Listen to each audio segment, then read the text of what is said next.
Well, hello everybody, this is Ron with Sandcar Services. This is going to be another hopefully helpful tech tip. This is only for those of you that are running LS engines. Doesn't matter if it's an LS1, LS2, LS3, LS6. If you have these particular components that I'm going to mention, this is something you should probably pay attention to. Cooling systems on the LS engines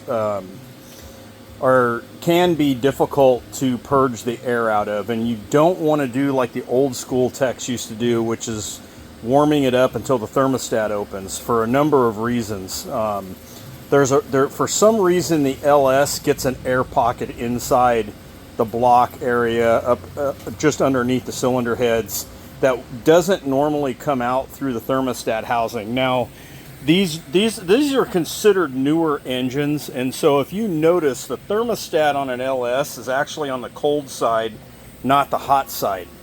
When I grew up, thermostats were always on the hot side. They were always on the top of the engine.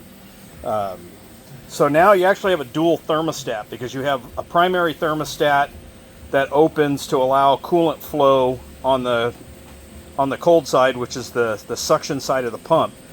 But if you ever open one of these up, you'll notice that there's a spring, a secondary spring, and a flat circle that's on the inside of the water pump. And what that does is, when the thermostat is closed and not allowing radiator circulation, up to your radiator and back down, what that does is it allows water to circulate through without pressure. So it just goes around through the system.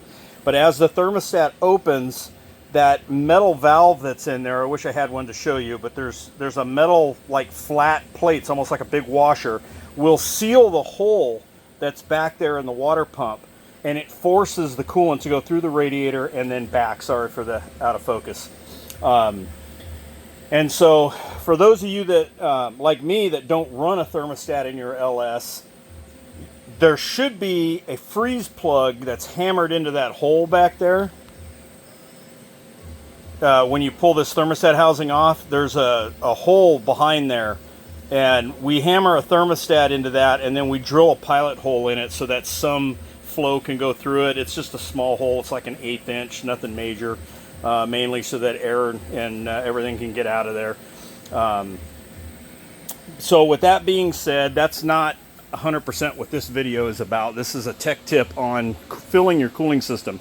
This car has something hooked up that, when this engine's in an automobile, the automobiles have, whether it's a truck or a car, and it's noteworthy to show that he has it on this car. Now, once the car is purged, short of an overheat situation, this system pretty much doesn't get used again. But if you look at the air bleed lines, there's 4 of these on an LS engine. There's one in each corner of each head. So there's one here, there's one on that head on this side of the engine, and then there's one over there and one over there. Most of the time on the newer LS engines, you'll only see one crossover tube being used. It's usually on the front of the engine. Boy, this thing does not like to focus anymore.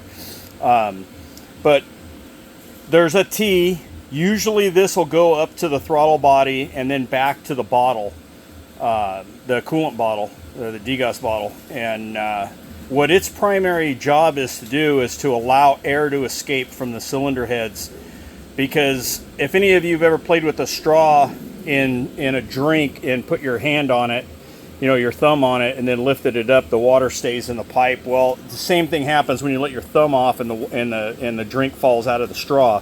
You want the air to come up and go back into the bottle and out into the atmosphere. And so the way this is set up, he's got a hose running. Whoever set this engine up did a great job. And they have a hose running up to the top of the radiator, right near the gooseneck, which is where you want it. You don't want it down at the bottom, because you want it to purge the air out. That's the whole idea. So when we fill his engine, it's a pretty good chance that there's not going to be a lot of trapped air in it when I go to start it. And I'll be using a fill funnel, which pretty much makes sure the air is out of the system. But I still always, even with these systems, I will break this 10mm nut loose, or some people put Allens in there now and trick bolts and stuff, Star Torx heads. But I'll break this loose and pop it up and verify coolant coming out of here with no air bubbles. and then tighten it back down just to make sure, because you do not want to overheat an LS engine. They will blow head gaskets. But that's a tech tip for today as far as bleeding the cooling systems. If you need any other information, DM me and I will try to respond back to you when I get a chance. And I'm going to go ahead and continue finishing this up. So Ron with Sandcar Services, thanks for watching.